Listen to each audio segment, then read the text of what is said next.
Hey guys, ఈ వీడియోలో మనం binary tree level order traversal అనే క్వశ్చన్ ఎలా సాల్వ్ చేయాలో చూద్దాం. సో ఇక్కడ క్వశ్చన్ ఇచ్చాడండి, given root of A binary tree return the level order traversal of it's notes values that is from left to right level by level.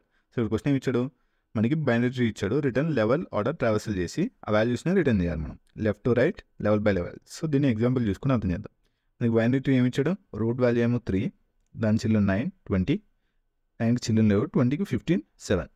So నేను ఇప్పుడు ఏం చేయాలంటే లెవెల్లో ఆర్డర్ ట్రావెల్సల్ చేసి ఆ వాల్యూస్ని రిటర్న్ చేయాలి. సో ఫస్ట్ లెవెల్ ఏంటి 3 కాబట్టి నేను అదొక వాల్యూని రిటర్న్ చేస్తాను. సెకండ్ లెవెల్లో దాని చిల్డ్రన్ 9, 20, 9, 20. థర్డ్ లెవెల్ ఏమైతే 9, 9, 20 చిల్డ్రన్, 9కి చిల్డ్రన్ లేదు కాబట్టి ఓన్లీ 20 చిల్డ్రన్ రిటర్న్ చేస్తాను. It's going to B 15, 7. So ఈ వాల్యూస్ని మనం రిటర్న్ చేయాలి. సో ఇంకో ఎగ్జాంపుల్ చూద్దాం. మనకి ఇక్కడ ఏమి ఇచ్చాడు, ఓన్లీ సింగిల్ నోడ్ ఇచ్చాడు. సో దీని లెవెల్ ఆర్డర్ ట్రావెల్సల్ ఏది, సింగిల్ లెవెల్, దాని వాల్యూ 1 కాబట్టి సో అదొకటి రిటర్న్ చేస్తాం. సో రూట్ కాబట్టి. అండ్ థర్డ్ ఎగ్జాంపుల్ ఏం ఇచ్చాడు, రూట్ మనకి అసలు బైనరీ ట్రీ లేదు, సో మన అవుట్పుట్ కూడా ఎంటీ అదే రిటర్న్ చేస్తాం. సో ఇప్పుడు మన బేసిక్ లాజిక్ అండి, బైనరీ ట్రీ ఇచ్చాడు, లెవెల్ ఆర్డర్ ట్రావెల్సల్ చేసి వాల్యూస్ రిటర్న్ చేయాలి. సో ఇప్పుడు ఈ వాల్యూస్ ఎలా లెవెల్ ఆర్డర్ ట్రావెల్సల్ ఎలా చేయొచ్చు అంటే, మనం ఈ క్వశ్చన్ సాల్వ్ చేయడానికి మనం బీఎఫ్ఎస్ అల్గోరిథం అయితే వాడచ్చు. బీఎఫ్ఎస్ అల్గోరిథం అంటే breadth first search. So breadth first search algorithm వాడి ఇక్కడైతే మనం ఈ వాల్యూస్ని రప్పించుకోవచ్చు. సో బ్రెడ్త్ ఫస్ట్ సెర్చ్ ఎలా వాడాలో చూద్దాం. సో ఎగ్జాంపుల్ రాసుకుంటే 3, 9, 20, 15, 7. సో నేను ఇక్కడ బ్రేక్ఫాస్ట్ సెర్చ్ ఎలా వాడతా అంటే, సింపుల్గా ఎలా వాడతాను, క్యూ తీసుకుంటాను కాబట్టి నేను డిక్యూ పైథాన్ డిక్యూ వాడతాం. సో క్యూ అనే వేరియబుల్తో క్యూ డిక్లేర్ చేసుకొని, so it's going to be long q, దీని మన రిప్రజెంటేషన్. సో నేను ఫస్ట్ రూట్ యాడ్ చేస్తాను, క్యూలో యాడ్ చేసి లైక్ ఫస్ట్ లెవెల్లో ఓన్లీ రూట్ ఉంటుంది కాబట్టి ఆ వాల్యూని పాప్ చేయాలి. జనరల్గా బీఎఫ్ఎస్లో ఏం చేస్తాం, క్యూలో స్టోర్ చేసుకుంటాం, వాల్యూని పాప్ చేస్తాం, దాని చిల్డ్రన్ మళ్ళీ క్యూలో స్టోర్ చేస్తాం. ఇది బీఎఫ్ఎస్ అల్గోరిథం, సింపుల్ లాజిక్. క్యూలో వాల్యూస్ యాడ్ చేసి దాన్ని పాప్ చేసి మళ్ళీ దాని చిల్డ్రన్ యాడ్ చేస్తాం. సో అలానే ఇక్కడ కూడా నేను ఫస్ట్ లెవెల్లో ఓన్లీ 1 వాల్యూ కాబట్టి 3ని పాప్ చేస్తాను, దాని చిల్డ్రన్ యాడ్ చేస్తాను. సో 3ని పాప్ చేయగానే మనకి వాల్యూస్ కావాలి కాబట్టి నేను ఏం చేస్తాను, దీన్ని ఒక ఎరేలో స్టోర్ చేసుకుంటాం. సో 3ని పాప్ చేసిన తర్వాత ఈ వాల్యూని ఒక ఎరేలో స్టోర్ చేసుకొని దీని చిల్డ్రన్ని క్యూలో యాడ్ చేస్తాను. సో దీని చిల్డ్రన్ ఉంది 9, 10 కదా, 20. సో నేను 9, 20 రెండింటిని క్యూలో యాడ్ చేస్తాం. సో యాడ్ చేసిన మన క్యూ ఏమైంది, so it will be like 9, 20. 3ని పాప్ చేసాం కాబట్టి so own be in the queue, మన క్యూలో ఉండదు అది. సో నేను ఇప్పుడు ఏం చేస్తాం, మళ్ళీ క్యూలో ఉన్న వాల్యూ పాప్ చేయాలి. కానీ ఇప్పుడు ఓన్లీ సింగిల్ వాల్యూ కాదు, మన లెంత్ ఆఫ్ ది క్యూ మొత్తం పాప్ చేస్తాం. సో ఇప్పుడు మన క్యూలో ఎన్ని వాల్యూస్ ఉన్నాయి, 2 వాల్యూస్ ఉన్నాయి కాబట్టి 2 వాల్యూస్ని పాప్ చేసి వీటిని ఒక ఎరేలో స్టోర్ చేసుకొని వీటి చిల్డ్రన్ని మళ్ళీ క్యూలో అపెండ్ చేస్తాం. మనకి ఎరేలో ఎందుకు స్టోర్ చేసుకుంటున్నా, ఈ వాల్యూస్ మనం రిటర్న్ చేయాలి కాబట్టి ఎరేలో స్టోర్ చేసుకుంటున్నాం. సో నేను ఇప్పుడు ఫస్ట్ 9ని పాప్ చేస్తాను, 9 పాప్ చేస్తాను. దీని మీద చిల్డ్రన్ ఉందా, చిల్డ్రన్ లేదు కాబట్టి నేను ఏం అపెండ్ చేయను. సో ఈ 9 ఒక ఎరేలో స్టోర్ చేసుకుంటాను. దాని తర్వాత మళ్ళీ 20ని పాప్ చేస్తాను, 20కి చిల్డ్రన్ ఉందా, 15, 7. సో నేను రెండింటిని మళ్ళీ క్యూలో అపెండ్ చేయాలి. దానికంటే ముందు ఏం చేయాలి, మనం ఈ 20ని కూడా ఎరేలో యాడ్ చేసుకోవాలి. యాడ్ చేసుకున్న తర్వాత మన క్యూ ఏమైంది, q will be like 15, 7. First క్యూలో మనకి ఏమొచ్చింది, ఇక్కడేమో 3 వచ్చింది, ఇక్కడేమో 9, 20.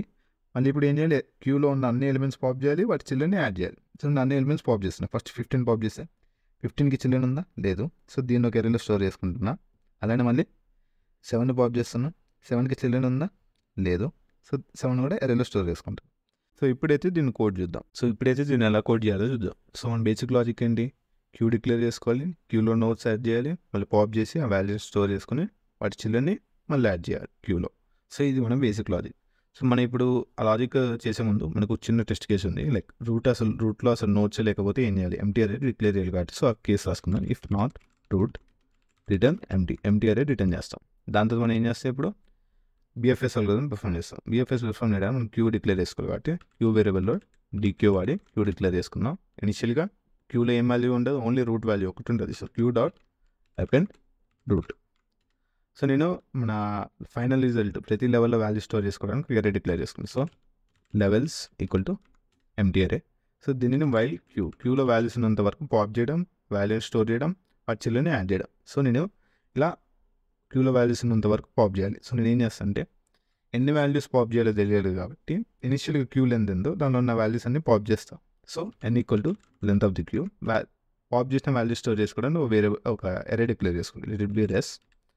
సో నేను for i in range of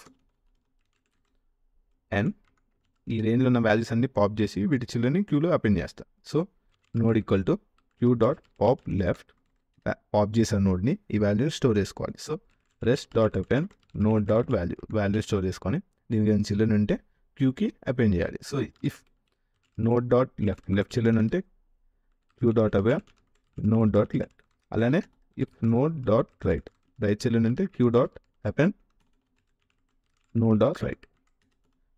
so children ఉంటే అయితే అది అపెండ్ చేసేది, లేకపోతే ఆ ఇఫ్ కేసెస్ రన్ అవ్వవు.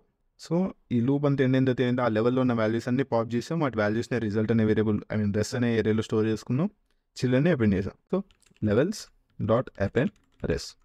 సో ఇది వైల్ లూప్ క్యూలో వాల్యూ ఉన్నంత వరకు రన్ అయింది. సో నేను ఫైనల్గా ఏం చేస్తాను, రిటర్న్ లెవెల్స్.